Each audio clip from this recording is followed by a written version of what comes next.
Од затвор притвор или за време на судски процес, бегствата станаа второ име на правдата.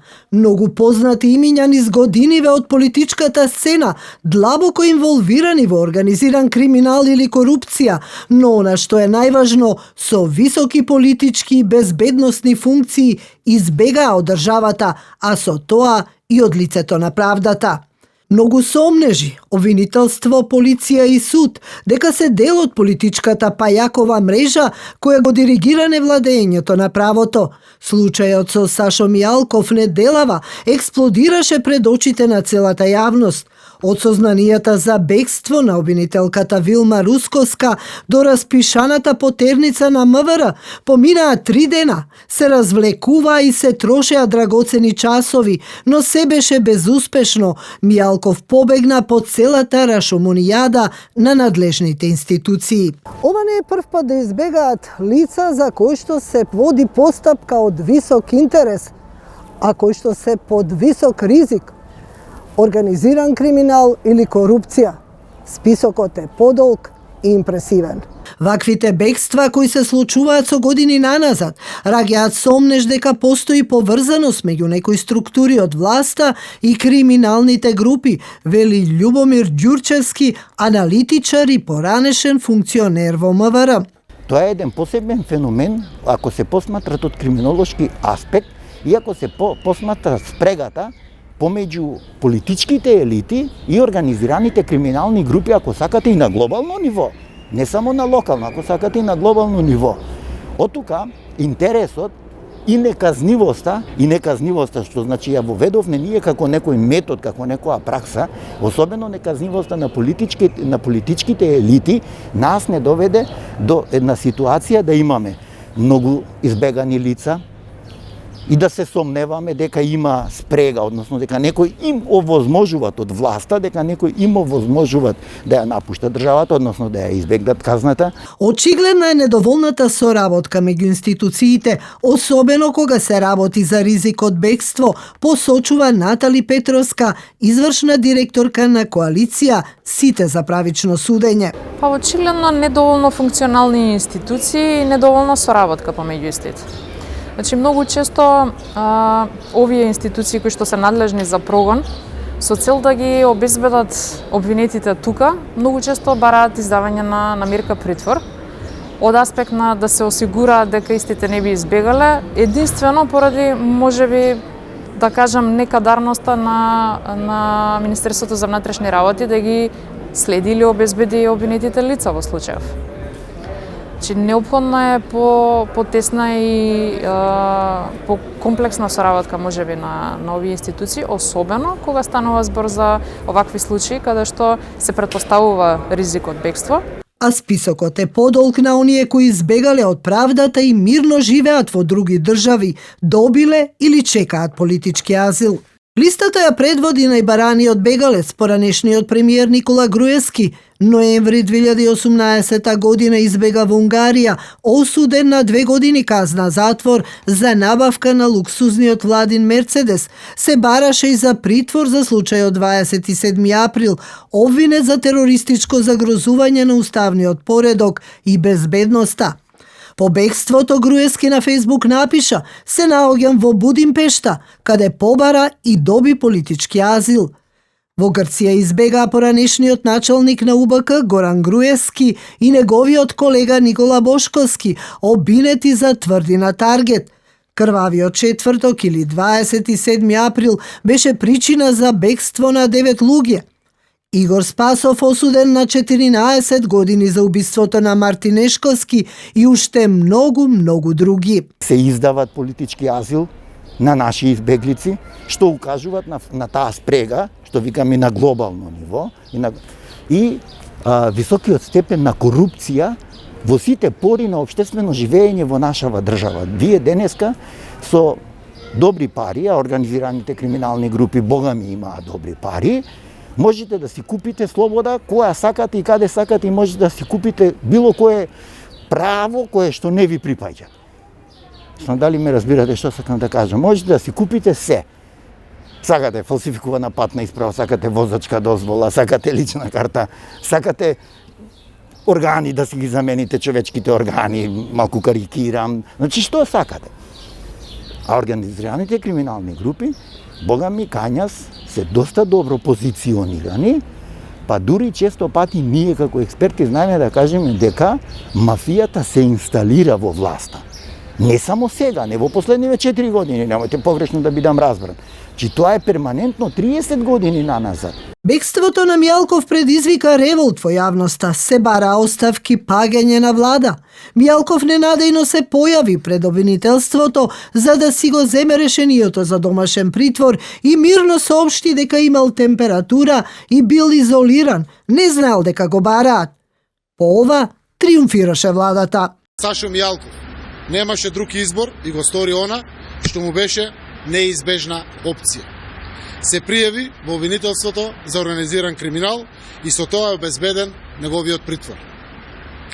Брзата мобилизација и координација помеѓу сите институции со сите активности дадоа резултат и ги елиминираа сите можности тој да ја напушти државата. Сега Скопското обвинителство презема предистражни действија за да се проверат основите за сомнение за сторено кривично дело помагање во бегство на Мијалков.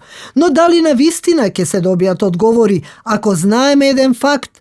Истрагата за бегството на Груевски остана замрзната, без одговорени прашања, без епилог. До сега никој не понел одговорност за бегствата кои што се случија. Сето ова води до заклучок дека државата тешко се справува со организираниот криминал и корупција, што е неприфатливо за земја која претендира кон Европската унија.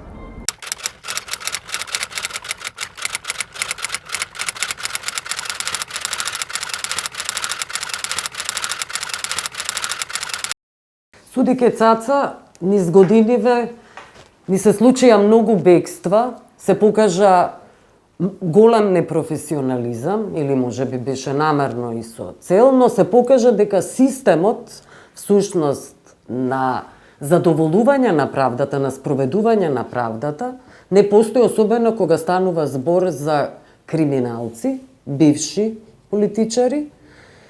Значи, бегствата нивни, последното бегство е уште еден индикатор дека системот е трул, дефинитивно. Лично сметам дека констатацијата е многу силна во делот на тоа дека тврдите дека системот е трул.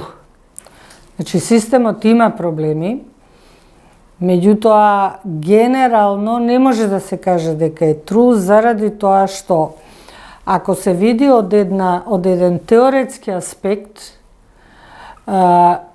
доста институти и инструменти се вклучени во тој систем, дали преку закони, дали преку подзаконски акти, дали преку практичното работење на одредените институции, а се согласувам дека има проблем токму во имплементирање на овие институции, институти кои што се предвидени со актите на државата.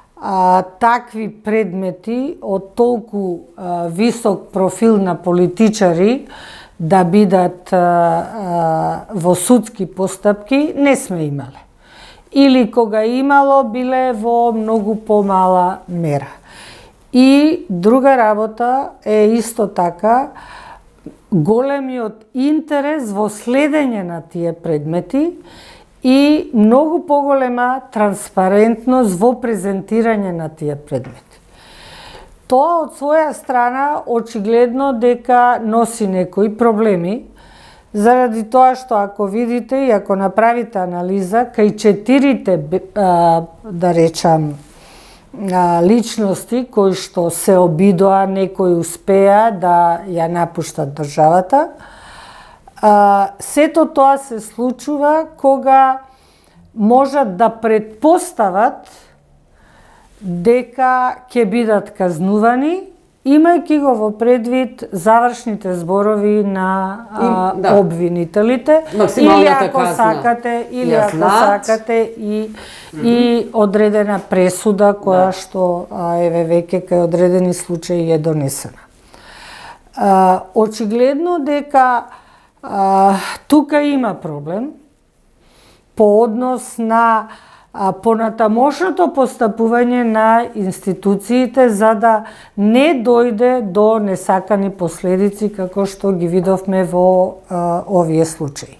Дали нивната шепата е ставена од страна на одредени кругови, подземје, мислам, или пак политичко партиските поранешни или сегашни спреги се премногу јаки. Практично држава во држава, мафијата станува држава. Знаете што, тоа бара една многу сеопфатна анализа. И анализа и И една истрага. анализа која што ќе се темели врз една одредена истражна постапка, може би не во класична смисла на збор истражна, меѓутоа да се истражуваат одредени околности. Истражувањето на тие околности, презентирање на тие околности можат да доведат до вадење на одредени заклучоци. Тие заклучоци треба да бидат основа за зајакнување на системот за да не доаѓа до вакви ситуации.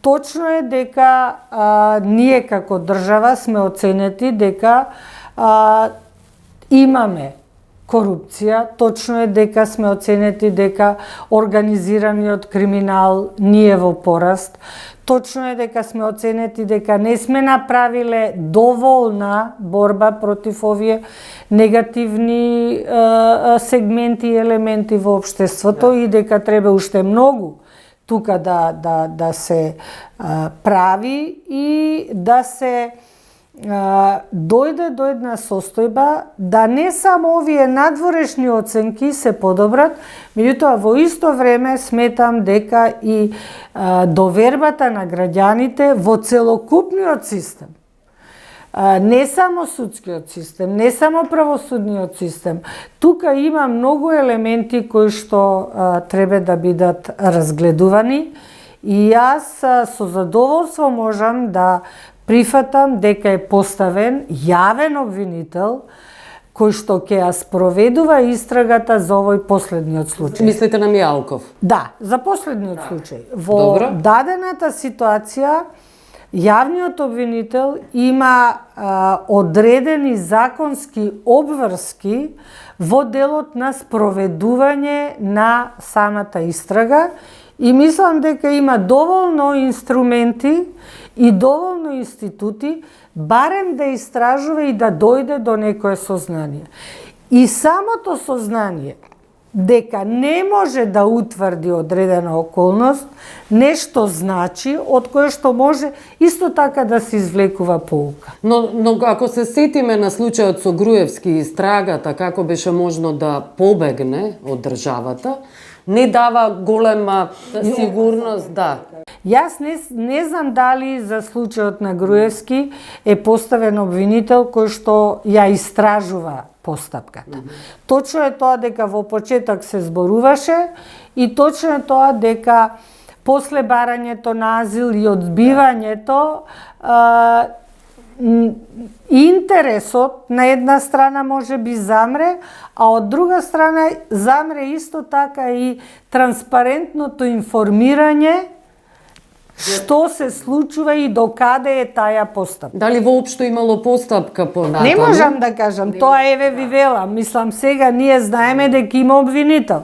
Штом има обвинител, тој има законска обврска да спроведува одредени действија и може да се следи утре задутре дали тој тие одредени действија ги спровел, дали бил пасивен, дали бил активен. Да, мислам, веќе тука е една истрага која што мора да доведе до некој резултат. Вербата во институциите. И не наоѓање на никакви информации, не наоѓање на никакви, како да кажам, состојби, докази, укажува на тоа дека се работело. Значи, овдека вербата е дека нема активности за спроведување и дека нема активност за борба против ваквиот, како да го кажам, организирани действувања и вклучувајќи го и криминалот. Добро, меѓународната заедница има различни информации, но едно е јасно дека без меѓународната заедница, без нивното присуство, охрабрување, помош, не беше можно многу појави, состојби во државава да се анулираат или да се намалат. Точно е Во тоа овој сегмент, дека што може да помогне меѓународната Значи, заедница? точно е тоа дека меѓународната заедница во целокупниот овој временски период на државата и помагаше во разрешување на своите проблеми. Дали тоа беше преку одредениот мониторинг, дали тоа беше преку одредените извештаи, дали беше преку укажувања разни скали на детекција каде се наоѓа Македонија, како треба поголема борба да биде и така натаму. Сето тоа е позитивно и сето тоа е, да кажам, помош. Меѓутоа, една држава после толку време мора веќе да биде многу посамостојна и многу поорганизирана во овие сегменти. Особено американската помош била од самиот почеток на независноста јасна во секој поглед, охрабрувачка и така натаму, но се чини понекогаш дека е јалова. Милиони и милиони, не само во финансиска помош, биле давани на оваа држава. И можеме особено во тренизите, обучувањето на судиите и така натаму. Точно е тоа. И што може да видиме како епилог? Дека одредени резултати какви што очекува јавноста, брзи и позитивни, во суштина не може да се очекуваат. Тоа е прво еден долг процес, тоа е процес на голема инволвираност на многу елементи, сакате политика, сакате политичко здружување, сакате здружување од друг тип кој што ќе го оневозможи политичкото позитивно реагирање, зашто плурализмот подразбира повеќе политички партии, подразбира непосредна демократија и во една ваква констелација на односи, особено каде што нема презентирање на една заедничка цел по однос на државното презентирање, по однос на државното работење, секогаш опозицијата, барем овој временски период, на секој потек реагира со негативна конотација, а целокупното делување во државата како да не презентира една заедничка точка каде што треба да се спои позиција и опозиција. Може би не е адекватен зборот презентира, тоа е презентирано, меѓутоа на некој начин не е прифатено од опозицијата и ние како да не научивме дека позицијата и опозицијата, политичките партии, народот, поделбата за една точка мора да имаат заедничко мислење. Тоа е опстојување на државата, тоа е организирање на државата по оние стандарди кои што се стандарди секаде присутни и познати за организирана држава. Добро, јас ви благодарам за овој разговор. Благодарам и на вас.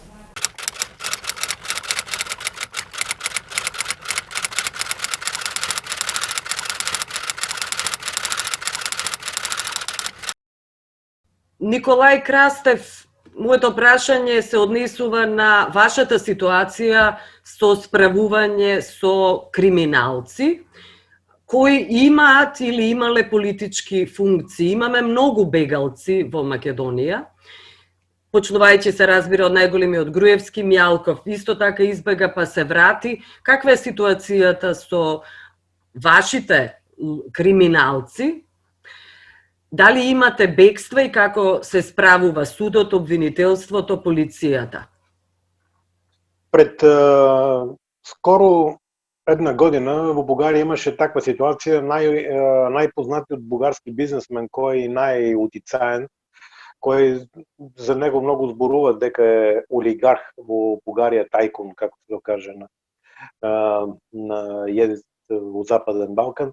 Тај човек, Васил Бошков се вика, и той направи така да побегне от България, като имаше повдигнато према него 18, ако се не варам, 18 обвинувания. И той побегна во Дубай. И така он е недостъпен за българското правосудие. Сега той наяви дека ќе направи политически проект и ќе настапи во бугарските избори, парламентарните избори, кои ќе се одржат на 4 април. И веќе објави дека века се знае со која партија ќе биде и со која партија ќе настапува, пошто неговата партија не беше одобрена од Државната изборна комисија во Бугарија, пошто она е ипак тражен за криминал, за разни такви решенија. И тој сега објави дека ќе настапи преку друга партија на бугарските парламентарни избори. И тоа е еден пример за тоа како човек кој за него има расписана меѓународна потерница, може да побегне од Бугарија и да иде во друга земја и оттаму континуирано да збори против бугарската влада, против бугарските министри, били такви онакви. Сега он е поставен под истрака и он треба да се штити некако. И затоа он може и да лаже. Ние не знаеме каква е истината. Затоа има судски поступци кои треба да се проведат. Ама тоа е најфрапантниот пример. Друг такав пример кај нас во бизнесот е сврзан со Цветан Василев, друг многу познат бугарски банкар и бизнесмен, којто до 2014 година беше многу активен во бугарската јавност. Тој побегна во Белград и таму се сакрива. Од таму тој стално напада бугарското обвинителство, бугарската држава и избори против Бугарија.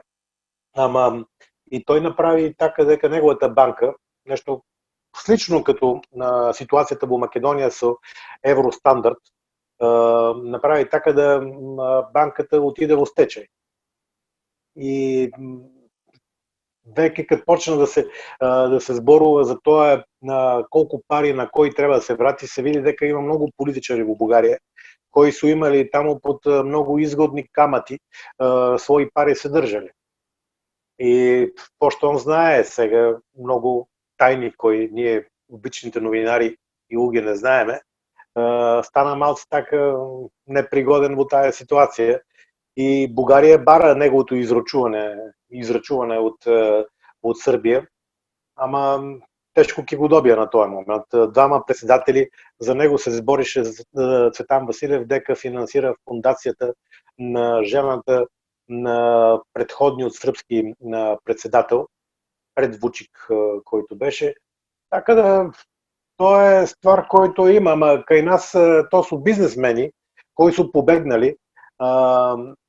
Само Васил Бошков има политички амбиции и тој сака, даже имаше идеја да предложи на Слави Трифунов да направят заедничка коалиција и преку него да се јави, ама Слави Трифунов го одби и му кажа дека тоа нема да биде, пошто тој е доследен. Кажа дека ќе се јави сам, сака сам да провери колку снага има во бугарското друштво и затоа го одби. И наспротив тоа, бизнесменот Васил Бошков каже дека он е патерица на Бојко Борисов. Сега дали е така, ние ќе видиме. Тоа ќе проверат изборите, дали ќе се удружи Слави Трифунов со Бојко Борисов, тоа ќе видиме. Зависи од тоа колку проценти ќе добие. Ама за сега Слави Трифунов е трета политичка сила во Бугарија, барем по тие сите истражувања кои се објавуваат јавно. И тоа е сега да видиме дали тој ќе превага или ќе има друга политичка сила која ќе биде на таа ситуација. Така да престои да видиме како ќе да биде ситуацијата во Бугарија на парламентарните избори кај нас. Добро, јас ти благодарам, колега Крастев. И јас благодарам.